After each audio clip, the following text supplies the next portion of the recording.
the ruined city of Osgiliath, last bastion of defence between the city of Minas Tirith and the armies of Mordor that dwell in the south.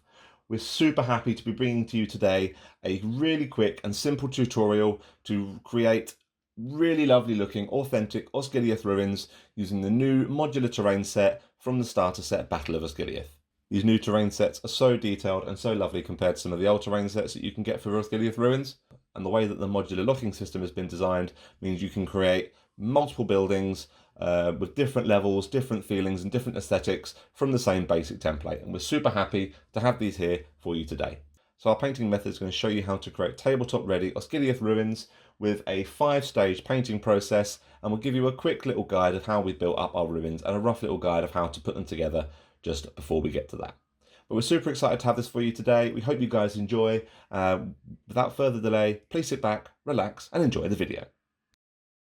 There's a lot of flash, particularly around the windows and the windowsills, so it's important to get rid of this before we start constructing any part of our Osgiliath Ruins. It's then very important to smooth down all the mould lines, particularly on the joins and the flatter surfaces. This will give us a really flat surface which will really help with the bonding and the joining of walls together later on.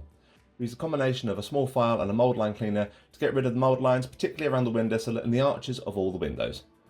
These can be a bit tricky to get rid of, so take your time and make sure you get rid of as many of them as you can before we start constructing.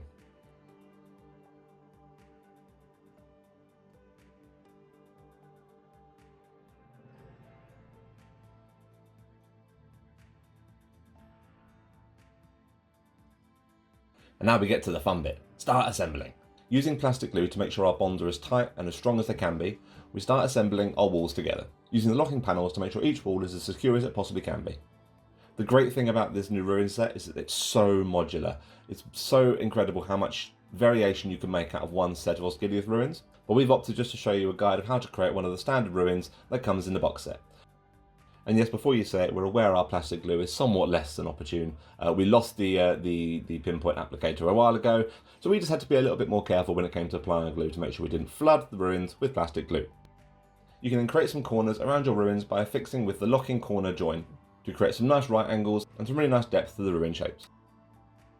It's important as well here to make sure that every step is as dry as it can be before moving on, because the last thing you want to do is secure something else in place only to have some other area which is a little bit wetter and not quite dry fall apart. So make sure your bonds are strong and your model's dry before you start another piece.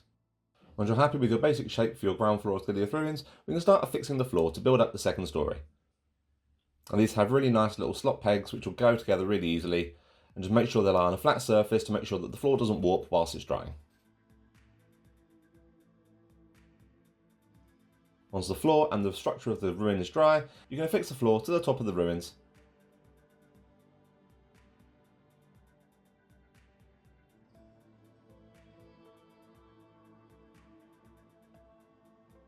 Once your floor is dry, you can affix it in with the locking nuts that go on the pillars and the locking bolts for the main bulk of the wall. And then attach in the trim just to make it look a little bit more decorative.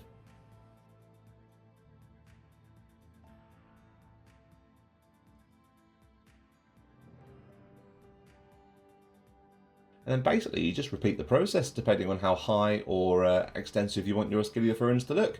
You can create multiple floors and create huge buildings out of these sets, and it's such a great modular piece of kit. And I'm really excited to get hold of more of these and create a really lovely, fully fleshed out Osgiliath board with these ruins. You've got little bits of debris. Once you've affixed your floors together, let it dry, we're then ready for painting.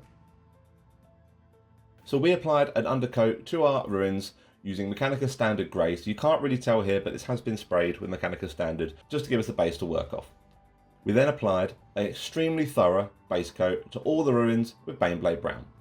And it's important here that you get in all the grooves, all the little nooks and crannies, particularly around like the windowsills, the pillars, underneath all the arches. It can be quite time consuming, but make sure your base coat goes on nice and thorough and as even as you possibly can do.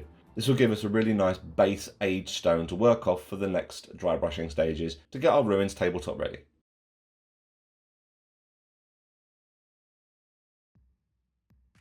The Baneblade Brown will cover better over the Mechanicus as it would over a Chaos Black as we would normally spray with, so it should mean you only have to apply a few thin down coats rather than multiple over a black base coat.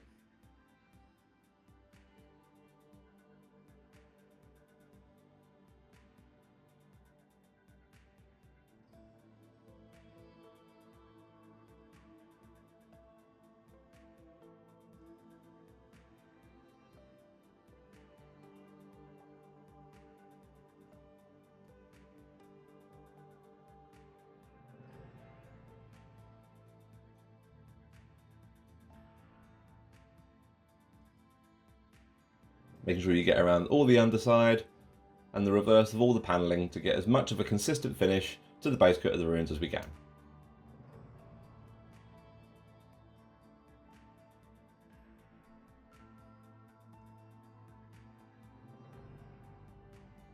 And now it's time to start going ham with the dry brush. So once the Baneblade Brown was dry, we applied a very, very heavy dry brush of Karak stone to all the stonework. And again, this can take a bit of time to make sure you get a nice even finish over, and you want to avoid getting any... And again, you want to be kind of as thorough with this as we were with the Baneblade Brown. A couple of coats with this dry brush stage will give you a nice even finish, and as much as you can with a dry brush over this kind of texture on a wall.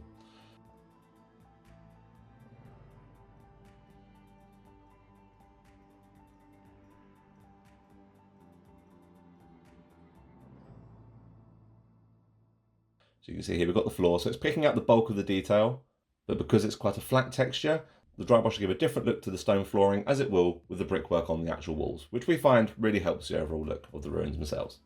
And just make sure we're getting all around the pillars, all around the archways, and all around the windowsills, and all the rubble and debris, as well as picking out the edges of all the wall sections, just to get as much detail on these ruins as we can. And now, the final stage for the bulk of our ruins is to apply a super light dry brush now with, you guessed it, our favourite paint, Pallid Witch Flesh. And we find that this really just helps to finish off the look of these ruins and give them that characteristic beigey white look from the films. We don't want to be quite as heavy-handed with this as we were with the Karak stone, because we're just looking at picking out the detail on the texture of the bricks and around the ruins, leaving the Karak stone and the Baneblade Brown showing through the layers to create a nice sense of depth and texture within the stonework itself. Now you might be asking why we haven't applied a wash or a shade here. So we did test a ruin with washes and shades, and we found that it overblew the tone and texture of the stonework and kind of looked a little bit more unnatural, because the shade was quite stark compared to the light colours we were using to paint the ruins. So we're allowing the dry brush stages and the base coat stages of Baneblade Brown and Karak stone to do the majority of the work for us here.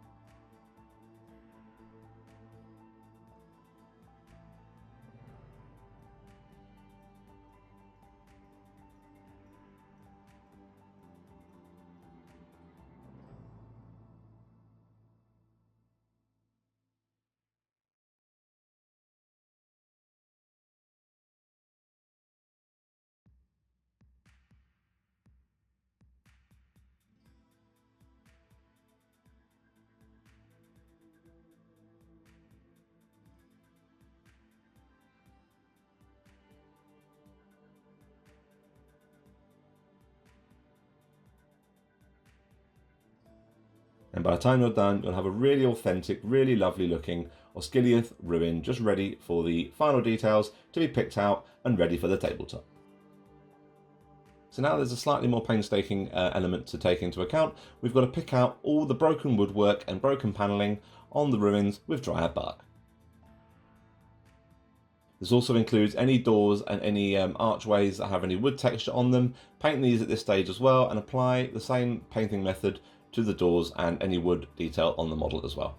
We did also go through and paint the underside of the ruins dryad bark just to make sure that we got all the elements and all angles covered from however you're looking at the ruins, but we haven't shown that here because that took a really long time and you don't need to sit through that.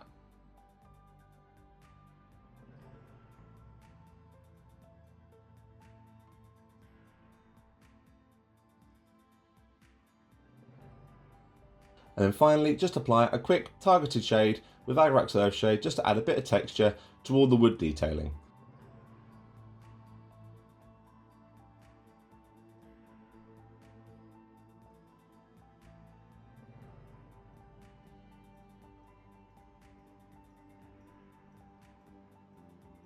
And then once that's dry, you'll have amazing looking tabletop ready Osgiliath Ruins, which can be painted super quickly, super efficiently, and give you a really lovely Gondor themed board ready for battle on the tabletop.